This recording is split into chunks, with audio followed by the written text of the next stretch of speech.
हरे Krishna everyone. आज हम बात करेंगे कुंडली में बनने वाले पंच महापुरुष योग के बारे में। यह योग एक कुंडली में बहुत महत्वपूर्ण योग है। इनके बनने से व्यक्ति वैभवशाली जीवन, राजा के समान जीवन व्यतीत करता है। इनमें से पांच महापुरुष योग जो हैं उनके नाम इस प्रकार हैं: रोचक, भद्र, हंस, मालव्य और शश। जिसमें मंगल की स्थिति होने से रोचक महापुरुष योग, भद्र यानी बुध की स्थिति होने से भद्र महापुरुष योग, गुरुदेव बृहस्पति की स्थिति होने पर हंस महापुरुष योग और शुक्रदेव की स्थिति होने पर मालव्य योग और शनिदेव की स्थिति होने पर शश योग का निर्माण कुंडली में होता है। अब इनको देखा कैसे जाता है? जातक की कुंडली में लग्न से, जैसे यहाँ पे हमने उदाहरण के लिए कर्क लगन की पत्रिका को लिया है, तो कर्क लगन की पत्रिका में यहाँ पे देखेंगे लग्न में 4 नंबर है, तो कर्क लगन है।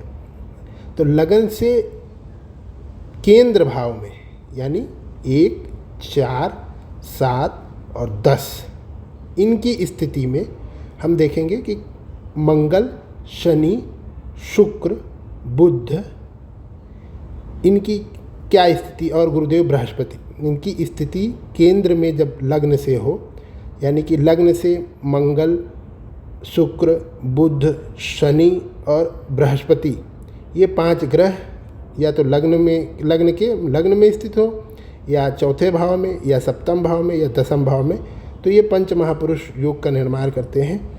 तो कैसे ये स्थिति देखेंगे? मान लीजिए उदाहरण के लिए मैंने यहाँ पे मंगल, आप देखिए कुंडली में दसम भाव में स्थित है, तो रोचक महापुरुष का योग का निर्माण जो है वो मंगल की स्थिति से होता है।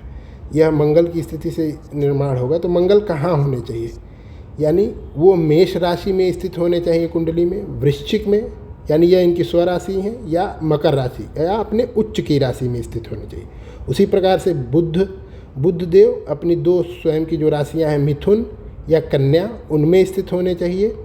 हंस जो बृहस्पति देव की स्थिति से है, तो या तो वो कर्क अपनी उच्च राशि में, धनु या मीन स्व राशि में स्थित होने चाहिए। मालव्य शुक्रदेव की से बनता है, तो या तो वह वृक या तुला में हो स्व राशि में, या अपनी उच्च की राशि मीन में हो। उसी प्रकार से शनिदेव से बनने वाला योग शश महापुरुष योग, इसमें शनिदेव या तो स्व राशि मकर या कुंभ में हो या अपनी उच्च की राशि तुला में हो।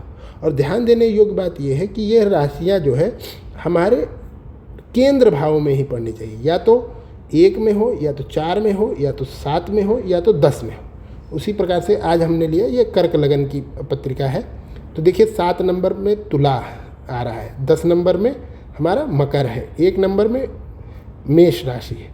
तो देखिए 7 में शुक्रदेव अपनी स्व राशि में केंद्रस्थ होकर केंद्र भाव में बैठे हैं, तो यह मालव्य योग का निर्माण करते हैं। यहाँ पे कौन सा है? मालव्य योग का निर्माण कर रहे हैं। उसी प्रकार से आप देखेंगे शनिदेव केंद्र से सप्तम भाव में बैठे, यानी यह भी केंद्र भाव में इनकी स्थिति है। कुंडली में 1, 4, 7, 10 भाव को केंद्र भाव कहा जाता है। तो यहाँ पे शनिदेव शश महापुरुष योग का, पंच महापुरुष योगों में से शश महापुरुष योग का निर्माण कर रहे हैं। उसी प्रकार से मंगल या दसम भाव में स्थित हो गए, तो इनसे रोचक नामक महापुरुष योग बन रहा है। अब यह तो लग्न कुंडली से है। ठीक उसी प्रकार से हमको चंद्र कुंडली से भी देखना है, यानी चंद्रमा से भी 1, 4, 7, 10 में बुध, बृहस्पति, शुक्र, शनि या मंगल अपनी स्वराशि या उच्च की राशियों में बैठे हैं, तो वहाँ से भी पंच महापुरुष का योग का निर्माण करते हैं। अब उदाहरण के लिए चंद्रमा यहाँ पे 12th हाउस में है, वहाँ से आप काउंट करें तो 1, 2, 3, 4 यानी कि चौथे भाव में बुध देव किस राशि में है? कन्या राशि में स्थित है। तो यहाँ पे वह अपनी उच्च की राशि में यहाँ पे विराजमान है, तो यह भद्र महापुरुष योग का निर्माण कर रहा है। ठीक वहीं उसी प्रकार से 1, 2, 3, 4 ठीक 5, 6, 7, 8, 9 और 10 मीन राशि में बृहस्पति चंद्रमा से दसम भाव में स्थित है, तो यह हंस महापुरुष योग का निर्माण कर रहा है। तो इस प्रकार से हम इस कुंडली में देखेंगे कि पंच महापुरुष के निर्माण लग्न कुंडली से आप देखेंगे तो मालव्य शश रोचक का, फिर चंद्र कुंडली से जब आप देखेंगे तो यहाँ पे भद्र योग का निर्माण हो रहा है चंद्र कुंडली से, और यहाँ पर जब बृहस्पति की स्थिति से देखेंगे तो हंस महापुरुष योग का निर्माण हो रहा है। तो इस प्रकार के योग, अब देखिए रोचक योग कुंडली में होने से जातक जो है साहसी बलवान, क्योंकि मंगल रिप्रेजेंट करता है सेनापति को, तो साहसी बलवान निडर रहने वाला एक जो लीडरशिप की क्वालिटी है वो मंगल में है, वो दिखाता है। उसी प्रकार से भद्र योग होने से क्या होता है, जो बुद्ध देव रिप्रेजेंट करते हैं हमारे इंटेलिजेंस को रिप्रेजेंट कर लेते हैं, हमारी वाक पटुता को रिप्रेजेंट करते हैं, तो कुशाग्र होगा, बुद्धिमान होगा, वैभवशाली बनाएंगे।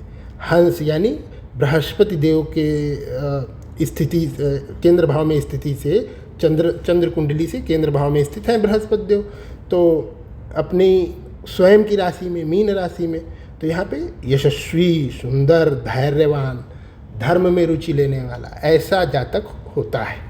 मालव्य योग, अब शुक्रदेव चतुर्थ भाव में अपनी स्वयं की राशि तुला में स्थित है, तो यहाँ से प्रभावशाली उच्च पद को प्राप्त करने वाला ये, अब इसमें फोर्थ हाउस में है तो भूमि, भवन, वाहन सबका सुख प्रदान करेंगे मालव्य योग होने से। शश योग, अब यहाँ पे सेवेंथ हाउस में शनिदेव अपनी स्वयं की राशि में जाके बैठे हैं, तो इस तरह से धनी सुखी बनाते हैं। अब लेकिन यहाँ पे क्वालिटी क्या है कि शश योग स्वयं की राशि में जाके बैठे हैं, लेकिन यहाँ पे जातक अगर पुरुष जातक है तो वह दूसरी स्त्रियों में भी रुचि लेने वाला व्यभिचारी टाइप से ऐसा भी जातक को बनाते हैं। और यहाँ पर एक और कंडीशन देख लेनी चाहिए कि अगर मान लीजिए शुक्रदेव फोर्थ हाउस में है और यहीं पे सूर्य देव आके बैठ जाए, सूर्य देव अगर यहाँ पे आके सूर्य देव आके बैठ जाए किसी जातक के, तो प्रभाव में छीड़ता लाएंगे। फिर वो आप सोचे कि जो मालव्य का है राजा के समान उसका जीवन रहेगा, लेकिन उसमें कमी आएगी। अगर वो 100% रिजल्ट देने वाले हैं तो 70% ही। ठीक उसी प्रकार से चंद्रमा भी यहाँ पे, सूर्य चंद्रमा अगर आके बैठ गए उस ग्रहों के साथ, किसी के साथ या शनि के साथ सूर्य आके बैठ गए, तो उनके जो गुड रिजल्ट्स हैं उसमें कमी लाएंगे।